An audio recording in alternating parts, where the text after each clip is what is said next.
As the Industrial Supply Association looks to its annual convention and expo, ISA 25, it prepares for an action-packed event in Nashville kicking off March 31st. And as usual, ISA has some new initiatives to roll out this year. So here to tell us more about this and other programming tied to this year's event is Brendan Breen, CEO of ISA. Welcome, Brendan. Okay, Brendan, obviously there are variables everywhere, right? Critical issues abound this year heading into the convention. So tell us about some of those issues that you're seeing for ISA members and how you're addressing some of those with the programming for this year's convention.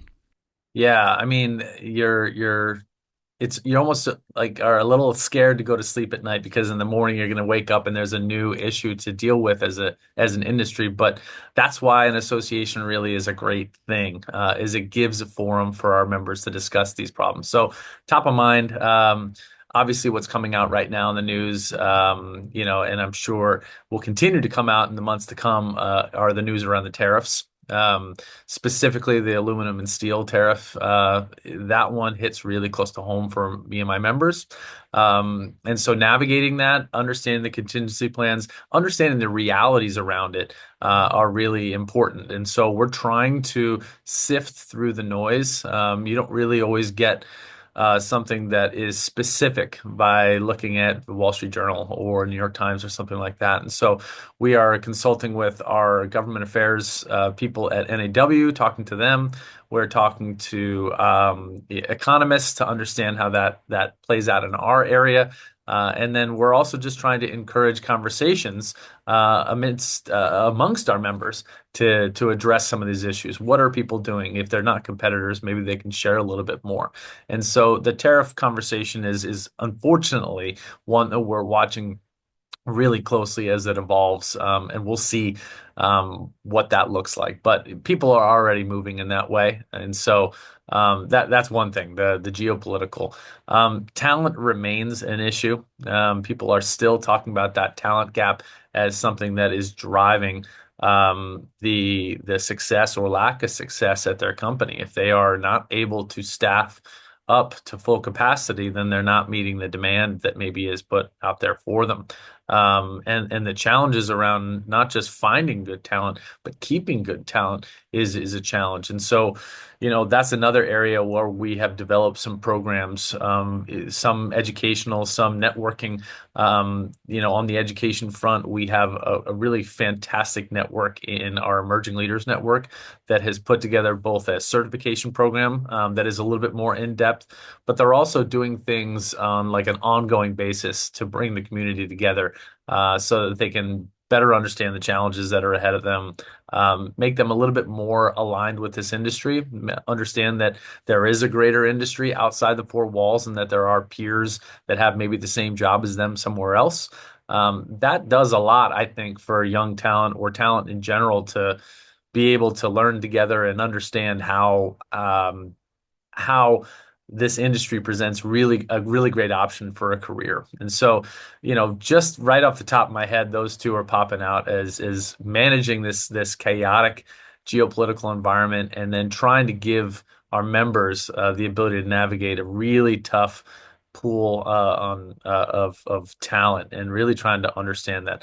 I forgot to mention one thing as it relates to talent. One of our newest initiatives, and the thing we're really excited about, is we were tapping into the veteran population now. So, a stat I read was 180,000 enlisted service people come into the civilian workforce every single year, and we're probably losing a lot of those to security or law enforcement, fire department, things like that. But our companies need to kind of wake up to the possibilities that are there and understand that veterans come equipped with a lot of the skills and things that you're looking for. So be it leadership or teamwork or being a self-starter, a good moral code. I mean, all of these things are really drilled into them. And so we're putting together programming to not just give a forum for the veteran community within to gather together, but we're also developing resources to make our member companies more veteran ready.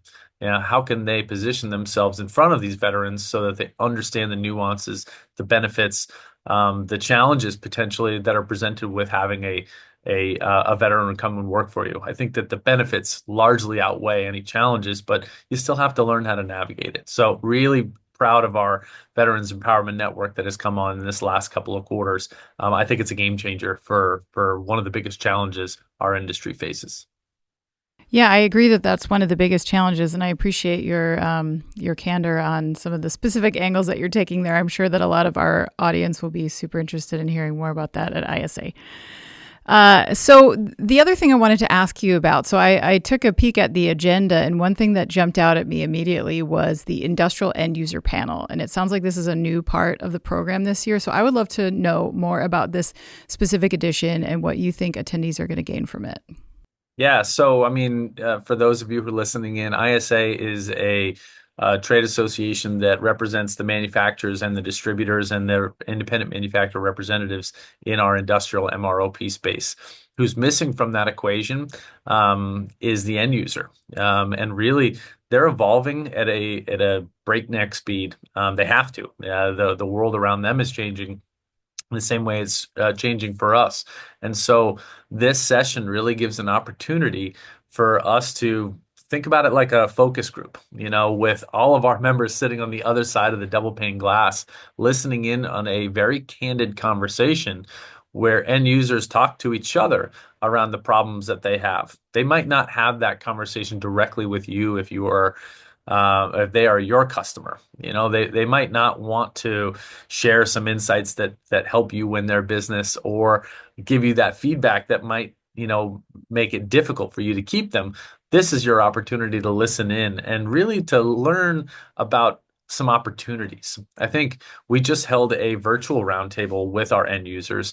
And what I took out of there was if you take what they're saying and go one layer down from it, there are practical applications that our members can apply that can help them win business and help them get closer to the end user and help solve the end user's problems if they apply some innovation and really just listen. We've got lots of challenges as it relates to price increases right now and labor challenges that they're facing. But are there opportunities for supply chain partners to help them and provide that level of support to help them navigate through that? I think that there is, and a session like this allows our members to really soak all that in a way that it would be difficult to do. So we'll have 5 end users up on the stage in a facilitated conversation where, again, it's really about that candid back and forth that doesn't really exist anywhere else in our space. So I'm really excited about this one. That's great. I think that you're right. That feedback loop is so important. And you look at these, people always call them partnerships, but I think to get that in a more formalized way, it doesn't really exist out in the market for a lot of companies. So I think this should be well attended. Okay, so before we go, is there anything else that you're super excited about that you want to leave us with? There's so much that we have to offer at ISA 25. It's a jam-packed couple of days with lots of networking opportunities, education. But really, what I want to impress upon everybody is this is the time when there's chaos out in the world to get together with your industry. This is the time where you have a lot of specific questions that are industry specific that you need to be able to bounce off your peers. There's only people that attend ISA that understand your unique challenges. You go to McKinsey or you go to another big, a consulting firm or even a more global trade association that represents many different verticals.